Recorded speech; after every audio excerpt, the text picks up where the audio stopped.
L-aħwa. Inħares lejkom.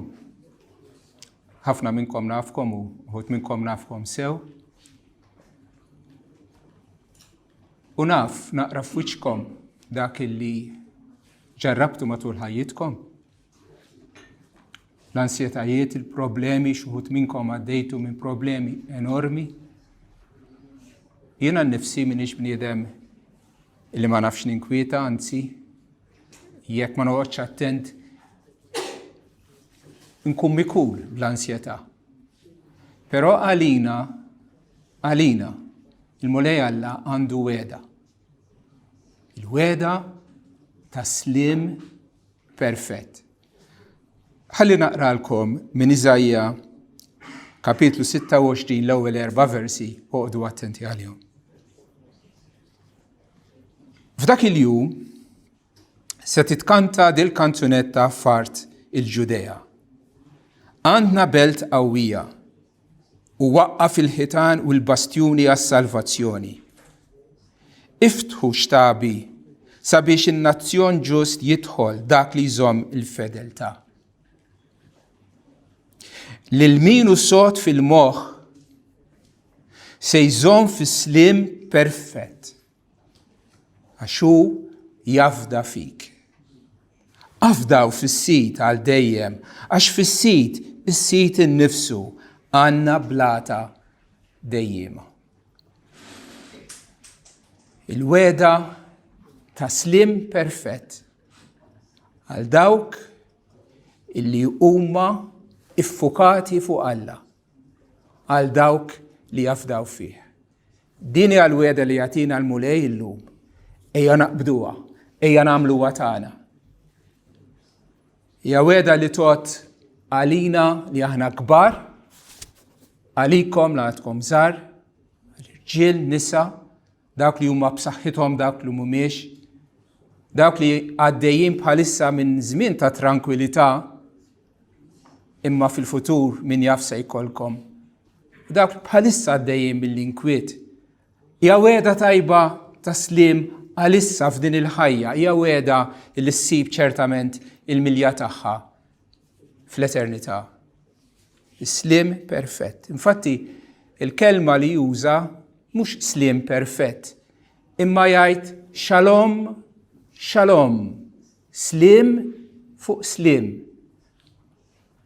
Bħalli anki kuku fil-Malti nużaw repetizzjoni għall-enfasi. Jekk irrid ngħidlek nuri gratitudni ngħidlek grazzi. Jekk irrid nenfasizza ngħidlek grazzi ħafna, imma jekk irrid nuri kemm verament napprezza ngħidlek grazzi ħafna ħafna. U l-Mulej qed jgħidilna lilkom irrid nagħtikom islim bħal mewġa tal-baħar, waħda wara l-oħra, islim tal-Mulej jibqa' ġej fuqna. X'inhu dan islim? X'inhi x-xalom li jagħtina Alla? Hija dik il-qalb sħiħa, sana, nieqsa minn konflitt interni ta' ħsibijiet ansjużi. Qalb kuntenta, qalb illi hija tranquilla, qalb illi għandha ċerta sens ta' sigurtà. Natikom islim tiegħi għal Ġesu, mhux bħalma tagħti d-dinja, natikom jien. Islim tal-Mulej huwa slim differenti mill-slim li jistgħu jgawdu n-nies li ma jafux il-Mulej. Ċertament din islim li qegħdin nitkellmu fuqha mhux x'kien jismu dak il-cartoons ta' tfal, The Lion King. Hakuna Matata għallu. No worries. Għandek skossi inkwiet? Tinkwieta xejn? No worries, be happy. Insa kollox, ejjew niddevertu, ejjew nieħdu baż, ejjew nagħmlu minn kollox biex ninsew l-ansjetajiet tagħna u nippruvaw ingawdu ftit sakemm għadna ħajjin. Din ċertament mhix l-attitudni tan-nisrani, għax in-nisrani f'ċertu sens jinkwieta, jitħasseb, konċernat kif smajna l-istess kelma li l-Bibja tuża għall-ansjetà tuża għal dak il-concern, dak il-ħsieb li aħna nieħdu ħsieb ta' xulxin u tal-bżonnijiet tagħna. U laqqas ifisser il-paċi tal-Alla, laqqas tfisser illi hu wedna illi fuq dil-art ħajġina kollox wartu żgħar, illi ma ħajkonna inkwiet ta' xejn, illi ma ħajkonna l-ebda problemi u l-ebda mart mhux se jmissna. Din id-dinja bħal nies l-oħra, jekk mhux aktar minnhom, se jkollna ċirkustanzi u problemi u diffikultajiet uħud minnhom tassew kbar. Però taf xi tfisser? Illi anke f'ċirkustanzi negattivi u diffiċli, il-Mulej wedna li anke fil-maltemp kapaċi nsibu sens ta' sigurtà u slim fih. Hu lil Pawlu l-Sila, wara li pritkaw il-Vanġelu għamlu ħaġa tajba, arrestawhom, intortament m'għamlu xejn ħażin. Tawhom rifda, tefawhom ġo ħabs mudlam maħmuġ, rabtuhom bil-ktajjen u naturalment kienu qegħdin inewħu jibku u jaqirdu kemm hija xortihom ħażina le. F'nofs il-lejl, minkejja l-uġieħ, minkejja dak li kienu għaddejjin minnhom, kienu qegħdin jitolbu u jkantaw tifħil lill-Alla. Jekk taħsbu li dakinhar il-miraklu kien li Alla għamil terremot u fetaħ il-bibien tal-ħabs, insa il-miraklu sar fil-qalb tal-bnies illi kapaċi jieħdu ġo fihom iswat u xorta waħda ikollhom il-kapaċità li jfaħru lill-Alla f'dak il-mod.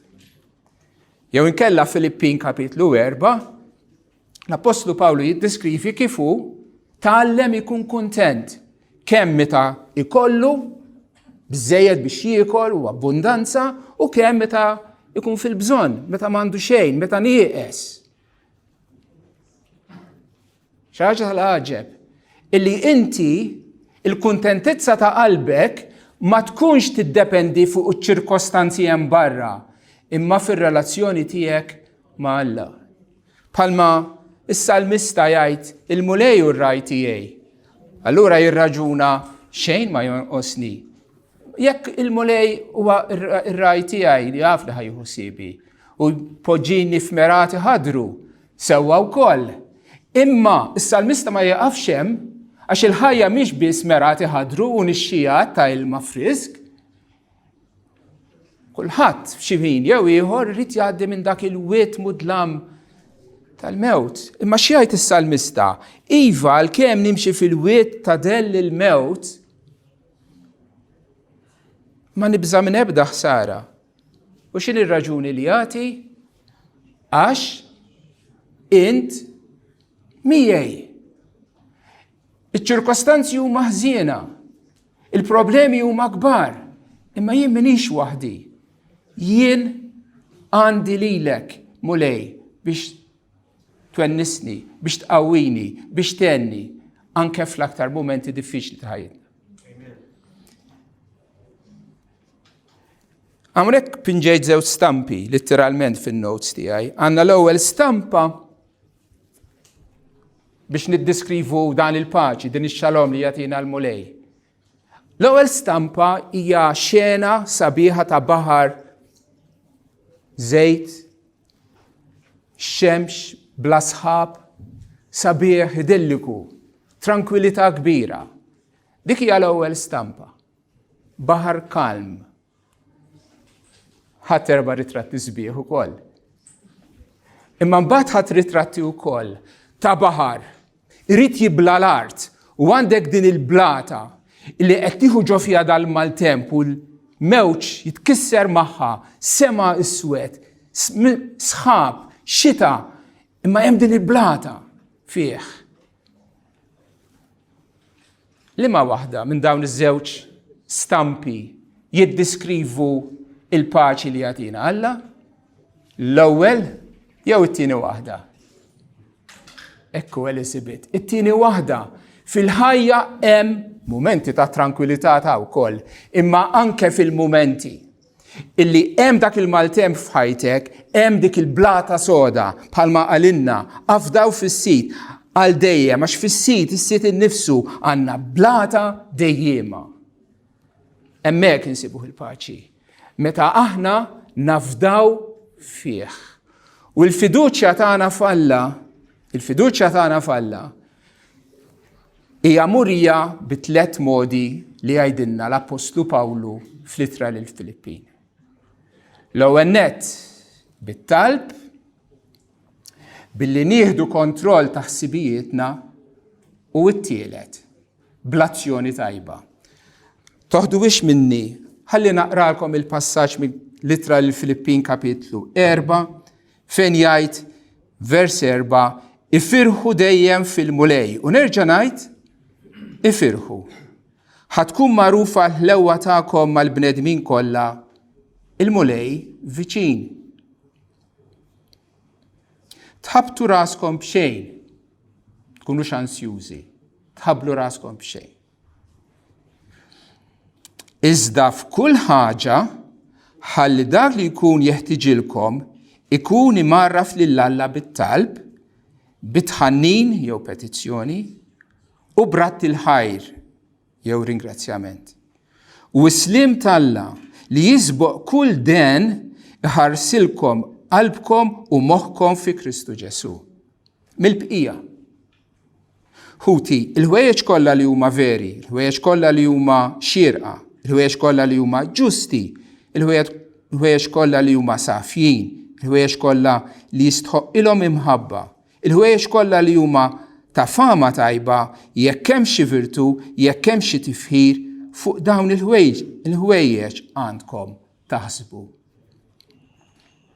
Dawk il-ħwejjeġ li sew tallimtu u kemm ħadtu u smajtu rajtu fina, jgħidilhom l-Apostlu, għamlu, ipprattikaw. U r-riżultat u Alla taslim ikun magħkom. Noħdu waħda.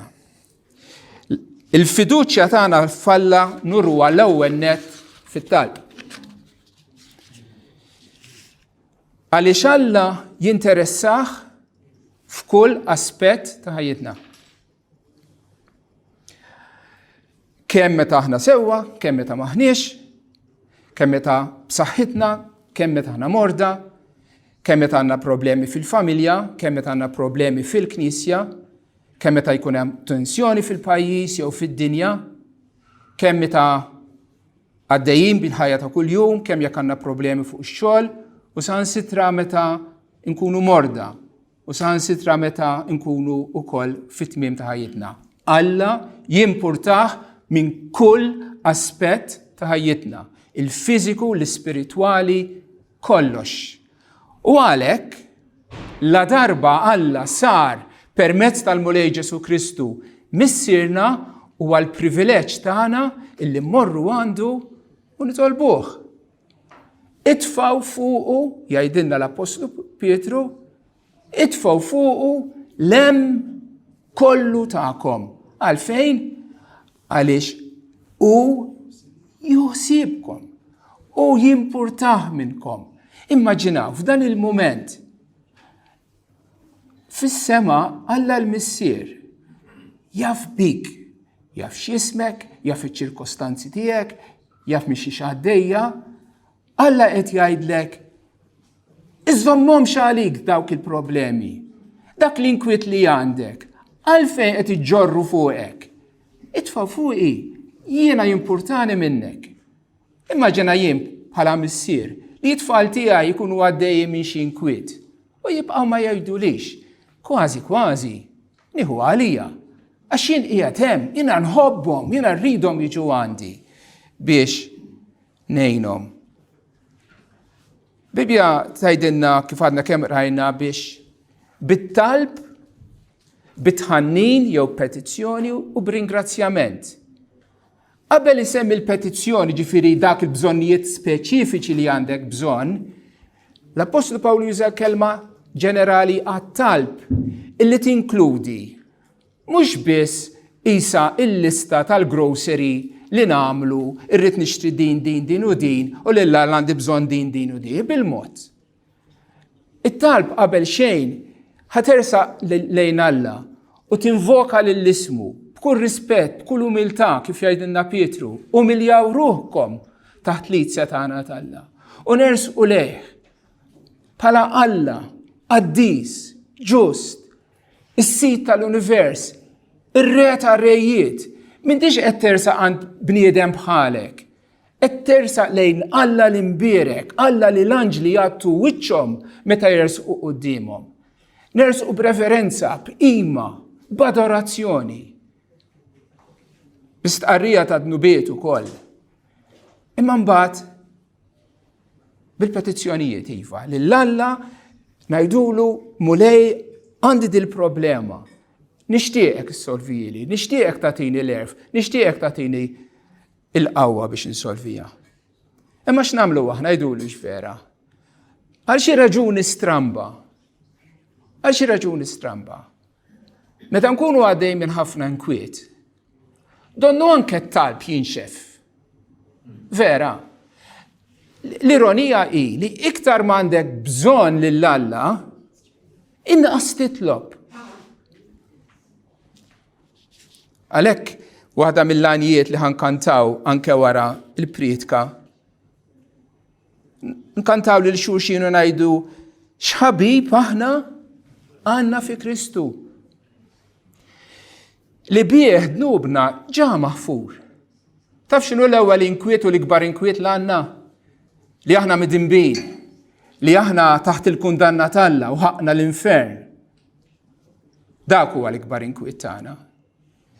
Imma aħna li jemminna fi Kristu nistgħu immorru għandu b'kuxjenza nadifa għaliex hu naddafna, għax hu ħasilna, għaliex hu aċċettana, għax hu jagħtina garanzija li jilqana fi ħdanu meta nitilqu minn hawn. X'ħabib aħna għandna fi Kristu li bih dnubna ġa maħfur. Privileġġ u dan għalina li jatron kisbinna dħul. Mhux għall-uffiċċju ta' xi Prim Ministru jew ta' xi President, jew ta' xi tabib, jew ta' xi speċjalista, jew ta' le, kisbinna dħul għat-tron tas-sema, għat-tron tal-univers. Iva tagħmel sens aħna illi ninkwetaw meta fis-sema għandna l-missier omnipotenti qed jgħidilna ejjew għandi. X'ħabib aħna għandna fi Kristu li bih dnubna ġa maħfur. Privileġġ dan għalina li għat-tron kisbinna dħul. O sikwit kemm tlifna paċi. O xu ġieħ bla bżonn nikiet għaliex ma nġorrux qudiemu dak li għalina u tqil wisq. L-ansjetà u t-talb huma żewġ kefef ta' miżien. Jekk għandek ħafna ansjetà, żid id-doża tat-talb u tara kif l-ansjetà tinżel u tisparixxi fix-xejn. Bħal meta kont żgħir kelli qisu 6-7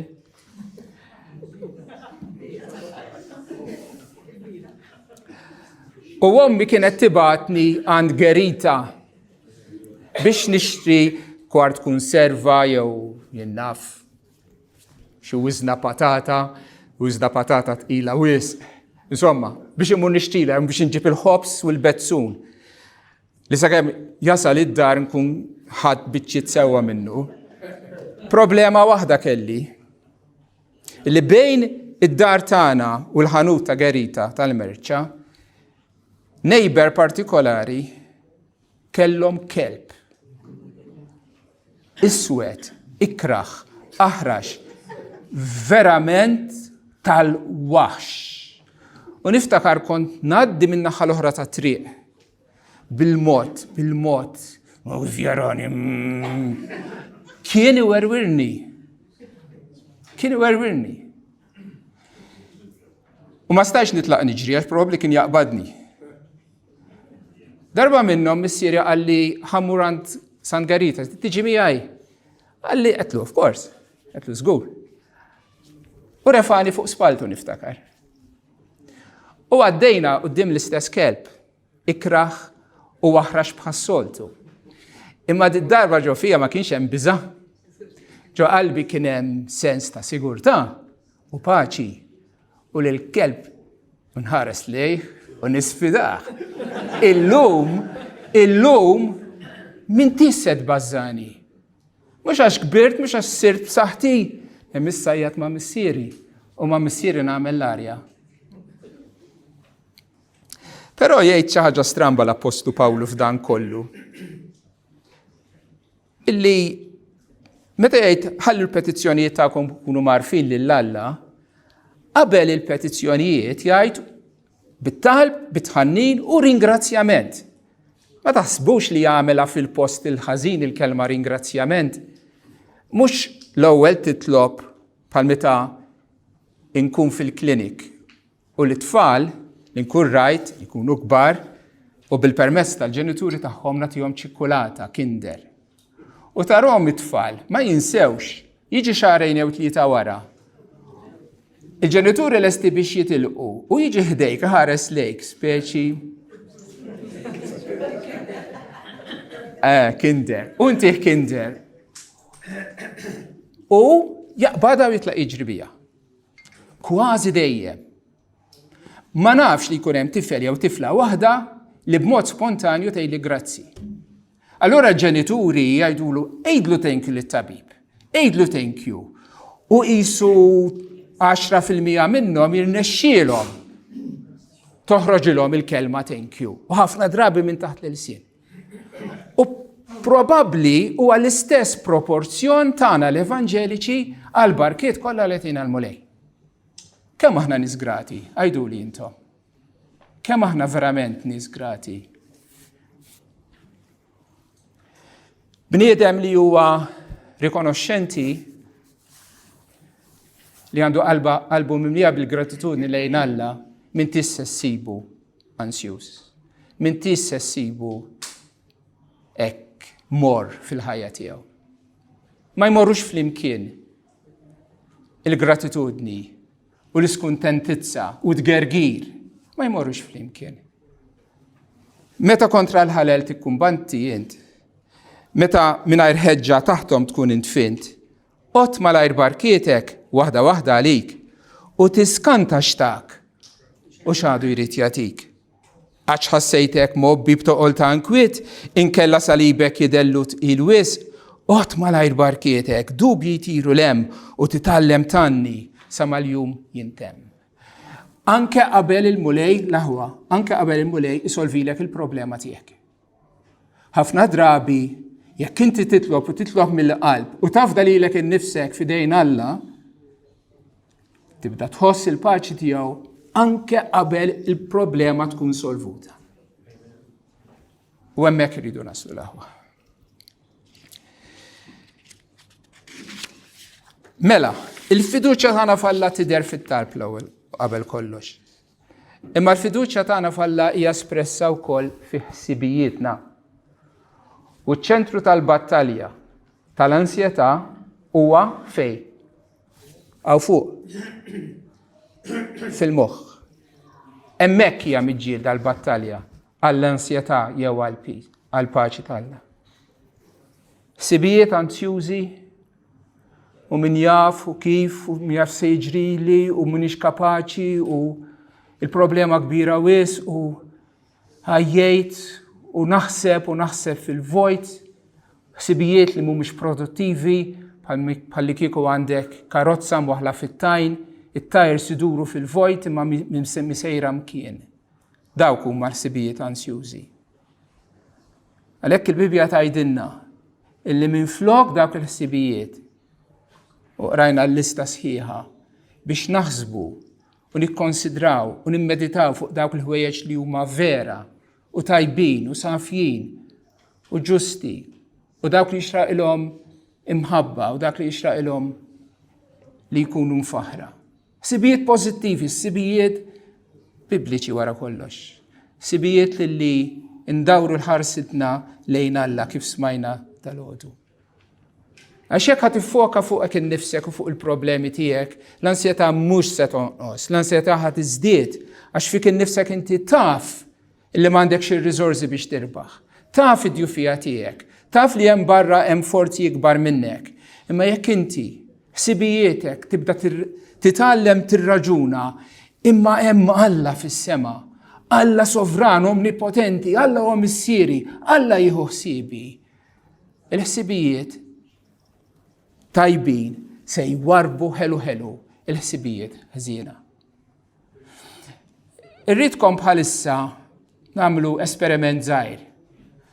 Irridkom ma taħsbux fuq Donald Trump, il-President tal-Amerika. Għamlu sforz biex ma taħsbux fuqu. Ħantikom ftit ħin, għamlu sforz, taħsbux fuqu. Fuq min kontu qegħdin taħsbu? Mela, ma nafx smajtux fl-aħbarijiet illi il-President Vladimir Putin beda attakki ġodda fuq Kiev, il-belt kapitali tal-Ukrajina. U issa mhux biss targets militari, issa hemm targets ċivili, in-nies fl-appartamenti tagħhom. Kontu qegħdin taħsbu fuq Trump bħalissa? Le hux. Għaliex? Għax il-moħtana ħaġa jista' jieħu. Mela jekk jien ma rridx naħseb fuq sibijiet anzjużi, ħseb fuq sibijiet pożittivi, bibliċi. U awtomatikament ineħħu minnek dawk il-ħsibijiet li qegħdin jifnuk.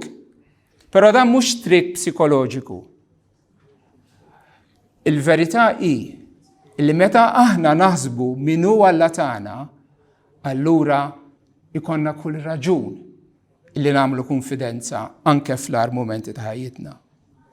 Għaliex tinsab id-depressata ruħ tiegħi jgħid is-salmista lilu nnifsu, qed ikellem lilu nnifsu. U għala sirt id-disturbata fija. Stenna lil Alla għax se nerġa' nfaħru is-salvazzjoni tal-preżenza tiegħi u Alla tiegħi. Mela s-salmista huwa nkwetat, qed ikellem lilu nnifsu, qed jieħu kontroll ta' ħsibijietu. U jgħid lilu nnifsu għaliex inti mdejja, għaliex inti mħawwad. Stenna lil Alla. Alla tas-salvazzjoni tiegħek, Alla ħajjeħilsek, inta tiġi żmien meta ħaterġa' tfaħru tkantalu tifħir. Hekk iridu nagħmlu l-aħwa. Hekk iridu nittrattaw ħsibijiet antiki, anzjużi, billi nduru lejn Alla u nitkellmu magħna nfusna u nfakru lilna nfusna il-veritajiet evanġeliċi kbar. Ftit ilu oħtna Saġel qasmet magħna testimonjanza xi ħud minnkom smajtuha. Saġel tiġi minn third world countries, edha Malta u tista' tgħix Malta mal-familja tagħha għaliex għandha impjieg. U darba bħal sajjetta fil-Bnazzi li mallem tagħha għalilha li l-impjieg tagħha ġie itterminat, tilfet ix-xogħol.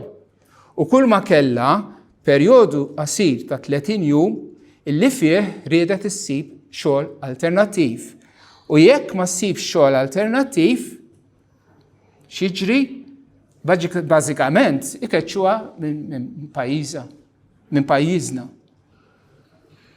U qasmet magħna il-kuraġġ, il-biżgħat, l-ansjetà li kienet tħoss, però ġbitni kumment li għamlet. Qalet f'mument minnhom jien ftakart Psalm 23 li jgħid il-mulej u ir-raj tiegħi xejn ma jonqosni. Qalet u bqajt imwaħla ma' dal-vers. U qalet, din importanti, ara qed tirraġuna sew magħha nnifisha. Qalet, mhux il-mulej kien ir-raj tiegħi bħal kieku qabel kien juħsibu issa m'għadux. Il-mulej u ir-raj tiegħi illum.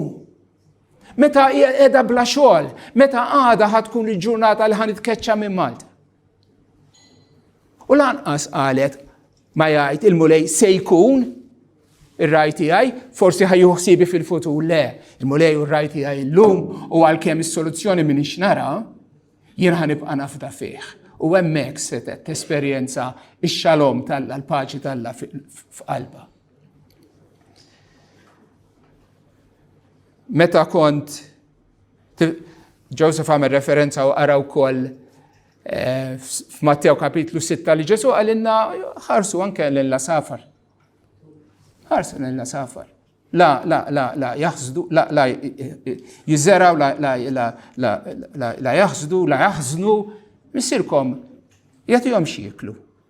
U taħseb li lilek, li inti ibnu, li uxtara bid-dem ta' ibnu Kristu, lilek ħajħallik bil-ġuħ. Kont dieħel biex nagħmel il-membership najduru biex insir speċjalista.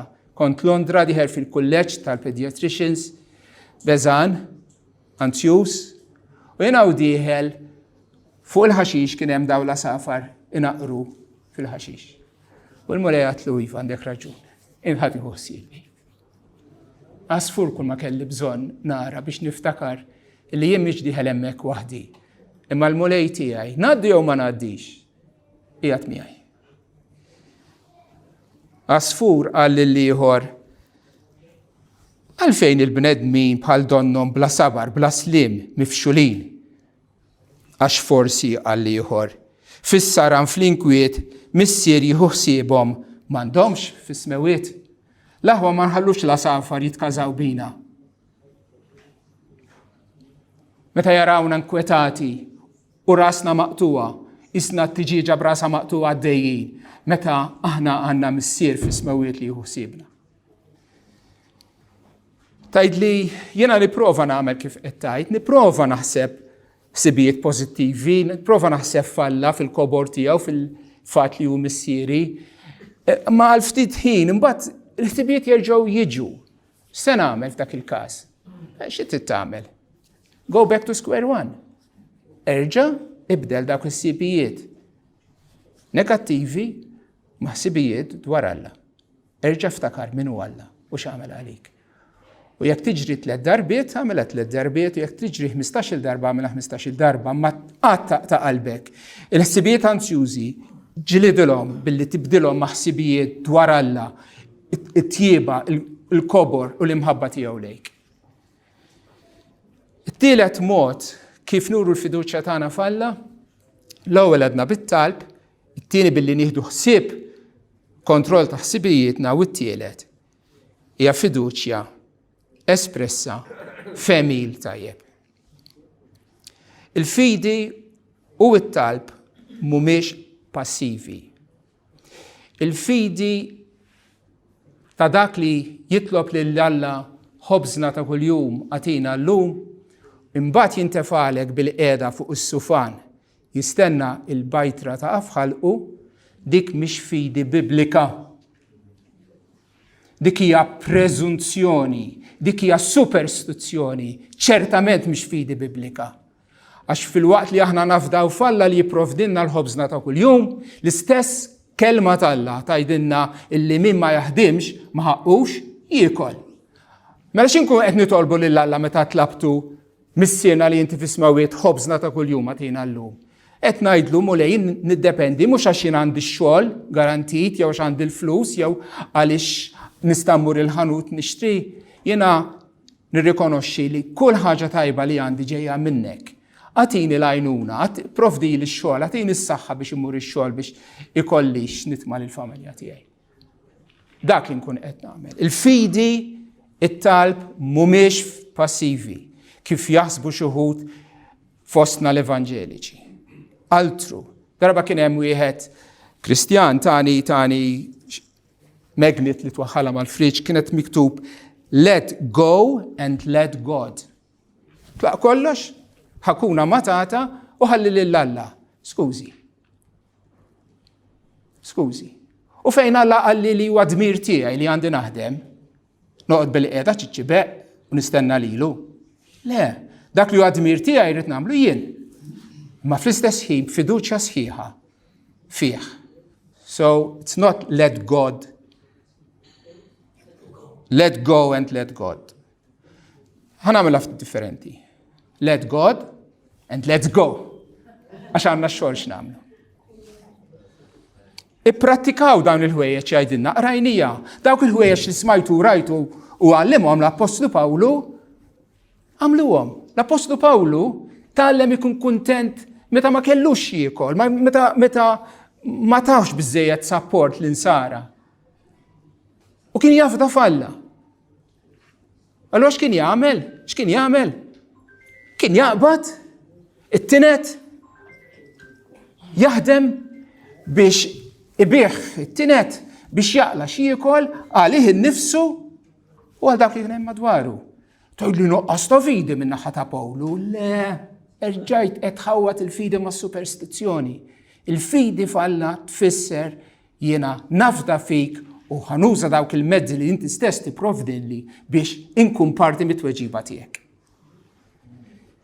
Jekk xi ħadd offendijek inti inkwetat għaliex hemm xi ħadd li għamillek il-ħsara u tibqa' tinkwieta u x'se jgħidli meta nerġa' niltaqa' miegħu, dawn kollha esperjenza għajnihom. Mhux jgħidilna Ġesu li għandna nagħmlu f'ċirkostanzi bħal dawk. X'ngħidu x'għandna nagħmlu ma' dawk li jippersegwitawna u jħabtuna, inberkuhom, nħobbuhom u nagħmluhom il-ġid. Ippruva lil dik il-persuna li qiegħda tant kiddek li anke l-isem tagħha jirritak u jġiblek tensjoni ġo fik. Itlob lill-Alla għalija u tolbu mill-qalb u erġa' tolbu u tispiċċa lil din il-persuna issir tħobba għax tibda tara li minkejja l-skifezza tagħha dik hija persuna maħluqa fi xbija Alla u għandha l-bżonnijiet u d-djufijiet tagħha u bħalma Alla wara grazzja miegħek hi wkoll għandha bżonn il-grazzja Alla. U tara kif il-ħsibijiet ta' qalbek, il-ħsibijiet anzjużi jinbidlu. Itlob, aħseb sew u għamel dak li hu tajjeb. Jiena b'mod ġenerali ngħidin. Ħajja li hija laxka, għażiena li tħarbat u tgerfex u tikdeb u tisraq. Fl-aħħar tal-ġurnata m'inti se tkun kuntent. Fl-aħħar tal-ġurnata ħajkollok dik l-ansjetà, dik il-skuntentizza. Mill-banda l-oħra, jekk aħna nobdu l-liġi Alla u nagħmlu dak li jusew u naħdmu nkunu biżla, fl-aħħar tal-ġurnata nistgħu nkunu għajjenin ħafna, imma ġo qalbna jkun hemm dak is-sens ta' sodisfazzjon u sens ta' kuntentizza. Fl-ubbidjenza ta' Alla, trust and obey, for there's no other way to be happy in Jesus but to trust and obey. L-aħwa wasanna fit-tmiem imma fadalli xi ħaġa ħafna importanti x'ngħidilkom. Ejja noqogħdu attenti f'dan kollu għal mottivi Alla, għal mottivi tagħna. Għaliex qed nagħmel dawn il-ħwejjeġ? Sempliċement biex nikseb il-paċi Alla? Iva, rridu għal paċi Alla malek biss. Fil-verità, wieħed jista' jaqsam il-bnedmin reliġjużi aħna kollha f'żewġ gruppi. Għaw dawk li jużaw lill-Alla u dawk li jqimu lill-Alla. Tafu inkunu hawnhekk f'din il-kamra. Xi wħud minna nużawh lill-Alla. Jew forsi kollha kemm aħna f'xi ħin jew ieħor użajnieh lill-Alla. U oħrajn li qed bil-qiegħda ma' ġembek li tassew iqim lill-Alla. Differenti ħafna minn xulxin. Kif tarafhom? Dak li juża lill-Alla ħajmur għand Alla meta għandu bżonnu biss. Bħal meta tmur għand it-tabib, meta tmur għand it-tabib.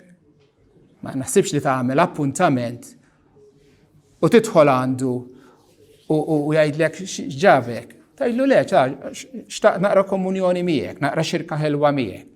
Ejlek intu rajt, jiena tabib, jiena xogħli ninfejjek, ġifieri jekk m'intix marit itlaq il-barra x'hemm pazjenti oħra. Lill-Alla nqisu hekk. Ħammorru għandu biss għax għandna bżonnu. U meta għandna bżonnu, u dan mhux sew. Dak li jqim lill-Alla jmur għandu bil-problemi tiegħu, tas-sew. Imma l-attitudni hija totalment differenti.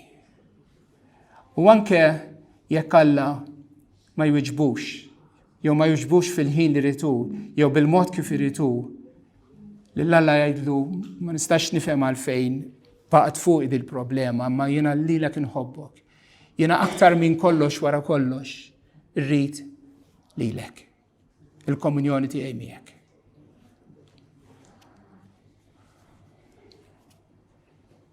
Jien għandi 3 tfal.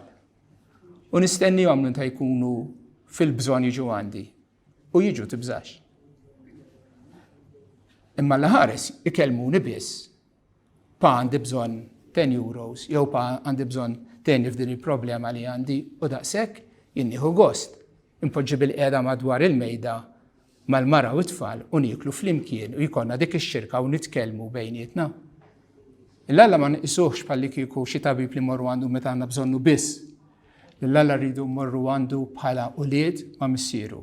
Bil-problemi wkoll imma primarjament għax aħna nixxenqu għal komunjoni ħelwa u l-imħabba tiegħu. L-iskop ta' dan kollu l-aħwa ma kienx bħalli kieku qegħdin nagħmlu xi eżerċizzju psikoloġiku il ħanatukom ftit tips biex tħossukom aħjar f'ħajjitkom. Alla ħares naħsbu hekk, għax inkunu fallejna kompletament fl-iskop tagħna. L-iskop tagħna huwa dan illi l-istess problemi u l-istess ansjetajiet tagħna huma l-okkażjoni li joħduna ant il-mulej nsibu xirka aktar mill-qrib miegħu u ngawdu mhux biss il-paċi tiegħu f'qalbna. Imma iktar minn kollox, aktar mill-paċi ta' Alla, aħna rridu lil xiex il-Alla tal-paċi ikun magħkom, jgħidilna. Kemm hi sabiħa l-aħwa, meta taħseb fija li fil-provvidenza tiegħu il-Mulej Alla jibgħatilna nkwiet u ansjetajiet biex nersqu aktar qrib tiegħu. U jagħtina mhux biss tislim tiegħu, imma jagħtina komunjoni ħelwa lilu nnifsu magħna. Ibirkek il-Mulej u jħarsek. Jiddi l-Mulej dawl wiċċu fuqek u jħenna għalik. Jerfa' l-Mulej wiċċu fuqek u jagħtik islim. Amen.